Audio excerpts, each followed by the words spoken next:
मैं हूं अपनी। तो आज मैं आपके सामने आ गया हूं एक नया चैप्टर लेकर। 9th का ये चैप्टर है और बड़ा इंटरेस्टिंग सा चैप्टर रहने वाला है। तो बिना पोजीशन चेंज करे चलिए शुरू करते हैं। मोशन मोशन नाम ऐसा है जिसको हम बार बार सुनते हैं अपनी लाइफ के अंदर, काफी बार ले रहे होते हैं, सुन रहे होते हैं। तो मोशन ही जो है ना, ये चैप्टर काफी हम रिलेट कर पा रहे होंगे, अपनी रियल लाइफ से काफी बार रिलेट कर पा रहे होंगे। तो मोशन मोशन का मतलब क्या है? सबसे पहले मोशन की डेफिनेशन यहाँ पे लिखी हुई है। Motion means change of position with time.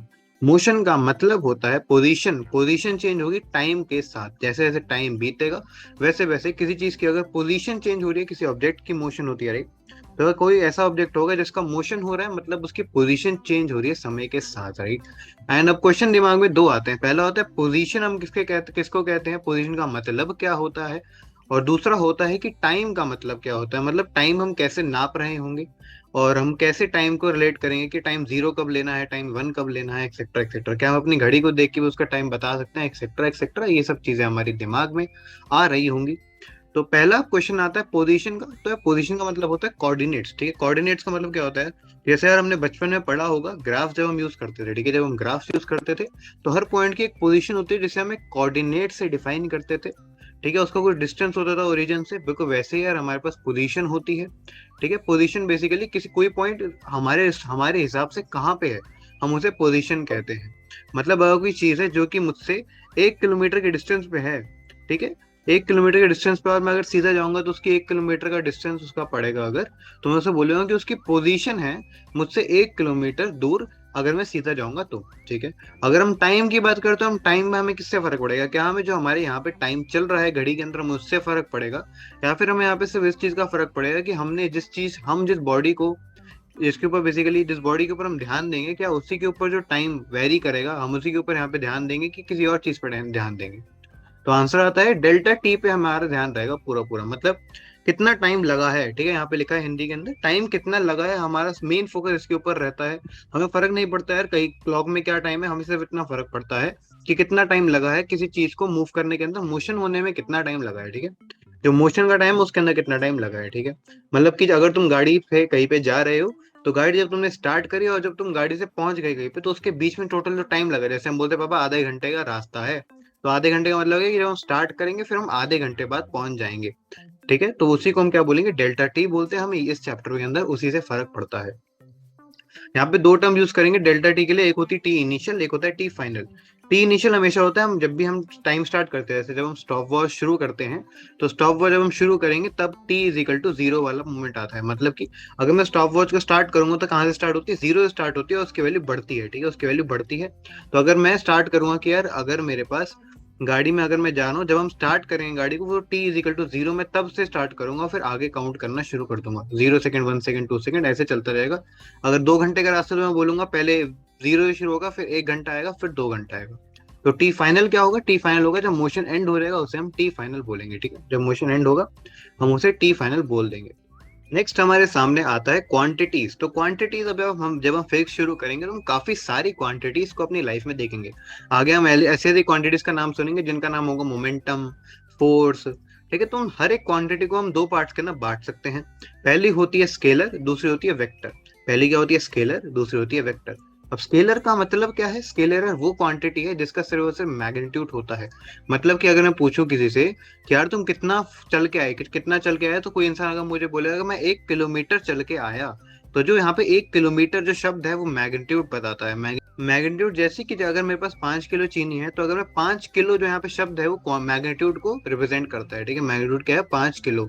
अगर मैं वेक्टर की बात करूं तो वेक्टर कौन सी चीज है जहां पे मैग्नीट्यूड तो होता ही होता है, साथ में डायरेक्शन भी होती है। मतलब कि वेक्टर डायरेक्शन के बिना अधूरा है। मतलब कि क्या हो गया यहाँ पे कि अगर मुझे ए से बी पॉइंट पे जाना है, अगर मुझे ए से बी पॉइंट पे जाना है, या फिर तुम बोल सकते हो अगर तुम्हें अपने घर से स्कूल जाना है, तो तुम सिर्फ ये नहीं बता दोगे किसी को कि यार मेरा स्कूल जो है वो 1.5 किलोमीटर दूर है। तुम्हें ये भी बताना पड़ेगा कि यार सबसे पहले मैं सीधा जाऊंगा, फिर टर्न लेंगे, फिर इधर, मतलब तुम्हें साथ में डायरेक्शन भी प्रोवाइड करनी पड़ती है, ठीक है। तो उसे हम क्या बोलेंगे? वेक्टर बोलेंगे, जहाँ पे डायरेक्शन और मैग्नीट्यूड दोनों साथ में है। अगर से वो स्केलर है, अगर किसने तुम्हें बताया कि यार तुम बताओ कि तुम्हारे स्कूल का डिस्टेंस क्या है, बस मुझे इतना जानना है कि तुम्हारे स्कूल का डिस्टेंस कितना है अपने घर से, तो तुम सिर्फ सिर्फ मैग्नीट्यूड दोगे कि यार मेरा स्कूल जो है वो 1 किलोमीटर दूर है। तो यहाँ पे जो 1 किलोमीटर है वो सिर्फ मैग्नीट्यूड है, तो वो स्केलर क्वांटिटी हो जाएगी। अगर तुम साथ में ये भी बता रहे हो कि मैं सीधा इस गली से यहाँ पे जाऊंगा, फिर यहाँ पे टर्न, फिर ये वाली रोड आएगी, एक्सेट्रा एक्सेट्रा, तो अगर तुम डायरेक्शन भी दे रहे हो तो वो वेक्टर हो जाता है। एग्जाम्पल इसके अगर हम लेते हैं, हमारे पास एग्जाम्पल्स आते हैं इसके, डिस्टेंस, स्पीड, एक्सेट्रा, ठीक है। डिस्टेंस स्पीड और हमारे पास और भी क्वांटिटी होती है, वो स्केलर होती है। जैसे वर्क डन आगे हम बाद में पढ़ेंगे, वर्क डन भी हमारे पास स्केलर क्वांटिटी होती है। वेक्टर की अगर हम बात करें तो वेक्टर हमारे पास डिस्प्लेसमेंट, वेलोसिटी, एक्सेलरेशन, ये सब हमारे पास वेक्टर क्वांटिटीज होती हैं, ठीक है। डिस्प्लेसमेंट, वेलोसिटी, एक्सेलरेशन, फोर्सेस हम पढ़ेंगे, फोर्सेस भी हमारे पास क्या होंगे, वेक्टर क्वांटिटी होगी। मोमेंटम हमारे पास वेक्टर क्वांटिटी होगी। जस्ट मैं नाम ले रहा हूँ ताकि तुम बाद में कंपेयर कर पाओ। Note, motion is relative, you can be in motion for one observer and can be at rest for another. तो बेसिकली जो टॉपिक है मोशन इज रिलेटिव, ये काफी ज्यादा इंटरेस्टिंग टॉपिक रहता है अगर मैं इसको रियल लाइफ में अप्लाई करके देखूंगा। मतलब कि लेट करते हैं कि यार ए बी दो इंसान है जो कि गाड़ी में बैठ के साथ में बैठ के जा रहे हैं, ठीक है। ए बी दो इंसान है गाड़ी में साथ में बैठ के जा रहे हैं। सी डी दो इंसान है जो कि रोड पे खड़े हैं। सी डी दो इंसान है जो कि रोड पे खड़े होकर तुम्हारा इंतजार कर रहे हैं और तुम्हारी गाड़ी को आते हुए देख रहे हैं, ठीक है। तुम्हारी गाड़ी को आते हुए देख रहे हैं। गाड़ी कुछ वेलोसिटी होगी, मतलब गाड़ी मूव कर रही है, मोशन के अंदर है, ठीक है। तो बेसिकली अब मैं पूछ सकता हूँ कि कौन रेस्ट पे है, कौन मोशन के अंदर है, कौन रेस्ट पे है, कौन मोशन के अंदर है। रेस्ट का मतलब क्या है, ऐसी बॉडी जो मूव नहीं कर रही वो रेस्ट पे है, ठीक है। यहाँ पे साथ साथ लिखते रहते हैं थोड़ा थोड़ा। तो रेस्ट का मतलब है मोशन नहीं है, ठीक है, नो मोशन। मोशन यहाँ पे कैंसिल हो गया, ठीक है, मोशन नहीं है। अगर हम मोशन की बात करें तो बेसिकली मोशन क्या है कि हमारे पास पोजीशन चेंज हो रही है respect to time, position change with time, position change with time, ठीक है। तो उसे हम मोशन कहते हैं। तो अगर मैं रेस्ट की बात करूँ तो कौन रेस्ट पे है, कौन मोशन के अंदर है। तो अगर रेस्ट की बात करूँ तो हमारे पास ए और बी। जैसे अगर तुम एक गाड़ी के अंदर हो, तुम्हारे साथ में कोई इंसान बैठा है, तो क्या तुम दूसरे इंसान को चलता हुआ या फिर हिलता हुआ देखते हो? इसका आंसर नहीं। वो इंसान मेरे साथ बैठा हुआ है तो मेरे हिसाब से वो रेस्ट पे है भैया। मेरे हिसाब से क्या है, वो इंसान रेस्ट पे है। मेरे हिसाब से वो इंसान रेस्ट पे है। मतलब अगर ड्राइवर आगे गाड़ी चला रहा है और तुम पीछे बैठे हो, तो तुम्हारे हिसाब से ड्राइवर और तुम दोनों रेस्ट पे हो, गाड़ी के अंदर आराम से क्या हो, बैठे हुए हो, ठीक है। तुम मूव नहीं कर रहे हो, गाड़ी पे रेस्ट पे हो। ड्राइवर तुम्हारे हिसाब से रेस्ट पे है, ठीक है। ड्राइवर तुम्हारे हिसाब से रेस्ट पे है। बिल्कुल वैसे ही ड्राइवर के हिसाब से तुम भी क्या हो, रेस्ट पे हो। इसका मतलब है ड्राइवर के हिसाब से तुम भी रेस्ट पे हो, ठीक है। पर अगर मैं यहाँ पे थोड़ा ध्यान से देखूं तो हमारे पास जो आगे इंसान आ रहा है, ठीक है, आगे जो इंसान आ रहा है, क्योंकि मैं खुद गाड़ी के अंदर बैठा, तो हमें जब तुम किसी आगे वाले इंसान को देखोगे तो तुम्हें ऐसा लगेगा कि वो आगे वाला इंसान चल रहा है, ठीक है। वो आगे वाला इंसान चल रहा है, बल्कि वो रेस्ट पे था विद रिस्पेक्ट टू ग्राउंड। और अगर तुम आगे वाले इंसान को देखोगे तो तुम्हें ऐसा लगेगा कि वो इंसान जो है वो मूव कर रहा है, क्योंकि जब हम गाड़ी के अंदर होते हैं और हम एक आगे इंसान को देखते हैं तो हमें ऐसा लगता है वो इंसान मूव कर रहा है, राइट। और बिल्कुल ऐसे ही इंसान को भी ऐसे लगेगा, जो हमारे पास सामने इंसान होगा उसे भी ऐसा लगेगा कि हमें मूव कर रहे हैं, मतलब मोशन के अंदर है। तो यहाँ पे यही चीज लिखी है। सबसे पहले इसको देखते हैं कि यार ए बी और बी ए, ठीक है, ए बी और बी ए जो दोनों गाड़ी के अंदर है, वो दोनों एक दूसरे के रिस्पेक्ट में क्या है, रेस्ट पे हैं। अगर हम मोशन की बात करें तो ए सी दोनों एक दूसरे के रिस्पेक्ट में मोशन के अंदर है। मतलब कि ये यहाँ पे बाहर खड़ा है, ये अंदर गाड़ी के अंदर है, तो जो बाहर इंसान है अंदर गाड़ी वाले इंसान को देखे क्या बोलेगा कि भैया ये तो मूव कर रहा है। बिल्कुल वैसे ही हमारे पास ए को भी बाहर वाले इंसान को देख के लगेगा कि यार वो इंसान मूव कर रहा है, राइट। तो ए सी भी एक दूसरे के हिसाब से क्या हो गए, एसी भी एक दूसरे के लिए हो गए मोशन के अंदर। एसी भी एक दूसरे के लिए क्या हो गया, मोशन के अंदर हो जाते हैं। अगर मैं रेस्ट और की बात करूं, अगर मैं और रेस्ट की बात करूं तो क्या आएगा कि सी डी है हमारे पास, जो साथ साथ खड़े हैं। मतलब अगर तुम एक हो और एक और इंसान है जो तुम्हारे साथ साथ में खड़ा हुआ है, तो तुम क्या बोलोगे, हम दोनों के दोनों कहाँ है, रेस्ट पे अंदर है, ठीक है। तो सी डी और डी सी एक दूसरे के हिसाब से क्या है, रेस्ट के ऊपर है, रेस्ट के ऊपर है ये वाले। तो अगर हम बी और सी को देखें, ठीक है, जैसे बी है ये इंसान, और ठीक है बी और सी को अगर हम देखते हैं तो बी सी एक दूसरे के हिसाब से कहाँ पे है, मोशन के अंदर मूव कर रहे हैं, ठीक है। मोशन के अंदर क्या कर रहे हैं, मूव कर रहे हैं। क्योंकि एक गाड़ी के अंदर है, एक हमारे पास रोड के ऊपर है। रोड के ऊपर वो खड़ा हुआ है और जो गाड़ी वाला है वो चला रहा है, राइट। इसलिए जब भी हम कोई कॉन्सेप्ट पढ़ते हैं फिजिक्स के अंदर या किसी भी सब्जेक्ट के अंदर, तो हमें उसकी बेसिक टर्मिनोलॉजीज जो होती है, मतलब जो भी बेसिक हम टर्म्स यूज करते हैं, उन्हें हमें समझना काफी इंपॉर्टेंट होता है। बिल्कुल वैसे ही हम मोशन के लिए भी कुछ टर्म्स को पढ़ रहे होंगे जिन्हें हम बोलते हैं टर्मिनोलॉजीज को पढ़ रहे होंगे, ठीक है। तो पहली टर्म्स जो हमारे पास दो टर्म्स आती हैं उनको हम कहते हैं डिस्टेंस एंड डिस्प्लेसमेंट। इनका नाम हमने पहले भी सुना होगा, पर आज हम इसको ढंग से क्रिस्टल क्लियर कर लेंगे, समझ लेंगे। डिस्टेंस क्या होता है, तो basically distance is a length of path covered by a body in a given time. मतलब कि डिस्टेंस बेसिकली वो लेंथ है पाथ की, पाथ मतलब जहां पे हम चल रहे हैं उस रास्ते की क्या लेंथ थी जो एक बॉडी ने कवर करी है किसी गिवन टाइम के अंदर, ठीक है। किसी गिवन टाइम के अंदर एक बॉडी ने जो भी पाथ की लेंथ कवर करी है उसे हम डिस्टेंस कहते हैं। और डिस्टेंस जैसे हमने पहले ही बताया था, it is a scalar quantity. Distance is a scalar quantity, क्योंकि हमने यहाँ पे सिर्फ लेंथ ऑफ पाथ की बात करी है। हमें ये नहीं पूछा कि यार पाथ कैसे जा रहा है, किस डायरेक्शन के अंदर, ना जी ना। मैंने पूछा कि भैया लेंथ क्या है, ठीक है, लेंथ क्या है, तो वो लेंथ इसलिए आएगा यहाँ पे। मतलब कि अगर मैं किसी रास्ते, मतलब मैं कोई टेढ़ा मेढ़ा रास्ता करके सर्कुलर मोशन लेके जा रहा हूँ, ठीक है, मैं घूम घुमा के कहीं जा रहा हूँ, तो उसका डिस्टेंस जो है वो यहाँ से 10 किलोमीटर आया होगा, ठीक है, इस रास्ते का। अगर मैं यहाँ पे चला, यहाँ से गया, यहाँ पे गया, यहाँ पे, और ऐसे मूव करते करते अगर मैं यहाँ से आ रहा हूँ, तो उसका जो डिस्टेंस है टोटल वो 10 किलोमीटर आ जाता है। अगर हम बात करें डिस्प्लेसमेंट की, तो डिस्प्लेसमेंट में बेसिकली डायरेक्शन भी मैटर करती है। और जैसे हमने गेस कर लिया होगा ऑलरेडी कि अगर डायरेक्शन मैटर करती है, इसका मतलब कि यार ये तो वेक्टर क्वांटिटी होगी। हाँ जी, ये वेक्टर क्वांटिटी होती है। मतलब कि डिस्प्लेसमेंट की हमारे पास डेफिनेशन वो कहती है shortest distance between initial and final position, right. तो शॉर्टेस्ट डिस्टेंस हमें निकालना है इनिशियल फाइनल पोजीशन और फाइनल पोजीशन के बीच में। मतलब कि अगर हमारे पास ये वाला जो था, तो ये है इनिशियल पोजीशन, ये है फाइनल पोजीशन, दोनों को जोड़ दो तो हमारे पास क्या आ जाएगा, डिस्प्लेसमेंट आ जाएगी, राइट। तो हमारे पास यही मैंने यहाँ पे शो करा है कि ये जो डिस्प्लेस डिस्टेंस है वो ऊपर से कहीं घूम के आएगा। हमने पूरी लेंथ निकाली, राइट, कि हम कैसे घूम के आ रहे हैं, पर डिस्प्लेसमेंट जो है वो थोड़ा मीन सा है, ठीक है, वो थोड़ा मीन है। वो बोलता है कि मुझे फर्क नहीं पड़ता यार तुम कैसे ही घूम के आ रहे हो, मुझे तो एक चीज से फर्क पड़ता है कि तुम कहाँ पे फाइनली पहुंचने वाले हो, ठीक है, तुम फाइनली कहाँ पे पहुंचने वाले हो। मतलब कि अगर तुमने कोई रानी बाग, जैसे लेट करते हैं रानी बाग से तुम्हें अगर पीतमपुरा जाना है, ठीक है, यहाँ पे पीतमपुरा है, यहाँ पे रानी बाग है, तो यहाँ पे ऑब्वियसली बात है कि ये सीधा, ऐसा सीधा रास्ता कोई होगा नहीं, सीधा रास्ता नहीं होगा कोई, राइट। तुम क्या करोगे यार, यहाँ से अगर तुम निकलोगे तो यार पहले गए ऐसे रोड आएगी, फिर कोई ऐसी रोड आएगी, फिर ऐसे ऐसे ऐसे करके पहुंचोगे, राइट। तो ये जो रोड वाला रास्ता था, ठीक है, ये जो रोड वाला रास्ता था, इस रास्ते पे हो सकता है तुम्हें कितने लग गए, 10 किलोमीटर लग गए।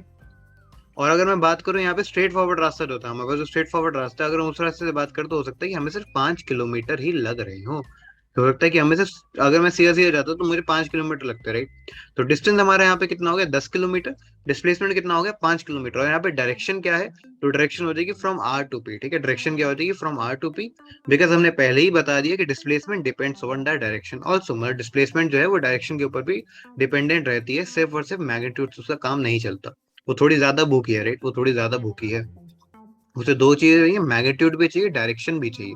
डिस्टेंस को सिर्फ से मैग्नीट्यूड से मतलब पड़ता है, वो ज्यादा अपने दिमाग कुछ जाता नहीं है। वो बोलता है भैया से मुझे मैग्नीट्यूड दे दो और मुझे बता दो यार कि तुम कितना चले हो, उतना का बात, काम खत्म।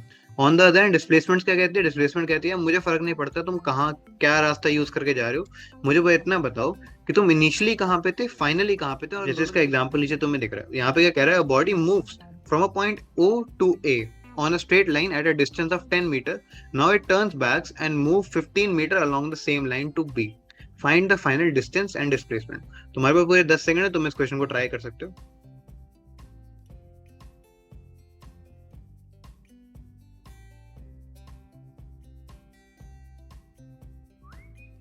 आइए कंटिन्यू करते हैं। तो बेसिकली अब इस क्वेश्चन को कैसे करेंगे मैं लेट कर रहा हूँ, तुमने थोड़ा सोचा होगा क्योंकि सोचने से ही दिमाग बढ़ने वाला है, राइट।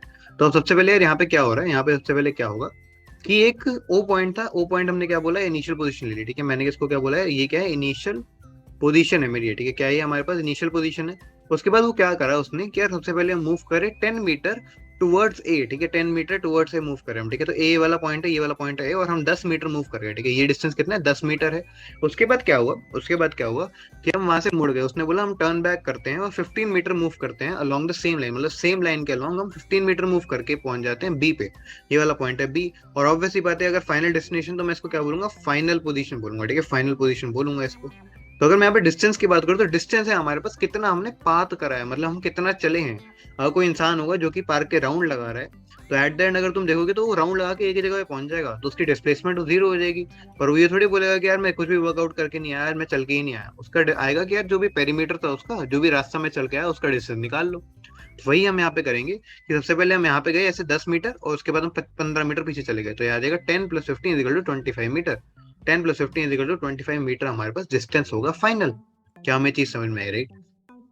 तो अगर मैं बात करता हूँ डिस्प्लेसमेंट की, तो डिस्प्लेसमेंट के अंदर हम बेसिकली क्या करेंगे कि हमें इनिशियल पोजीशन और फाइनल पोजीशन के बीच में जो भी गैप है उसे देखना है, राइट।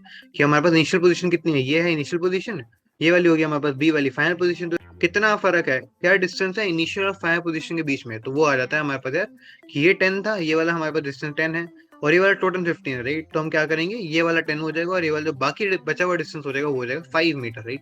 तो यहाँ पे बस हम क्या करेंगे, दोनों को माइनस करेंगे, 15 - 10 = 5 मीटर, ठीक है। बड़े में से छोटे को माइनस कर देंगे, 5 मीटर हमारे पास आंसर आ जाता है। क्या हमें ये चीज समझ में आई कि ये वाला आंसर कैसे आ रहा है? इसको करने का बहुत आसान तरीका था। हमने पहले इनिशियल पोजीशन और फाइनल पोजीशन दोनों को मार्क कर लिया।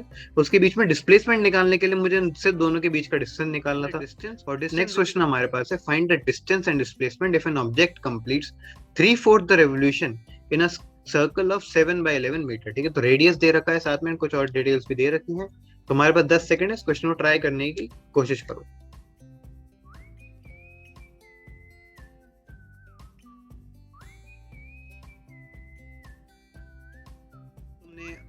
आई होप तुमने क्वेश्चन को पॉज करे कर लिया होगा, अगर नहीं करते अब कर लो।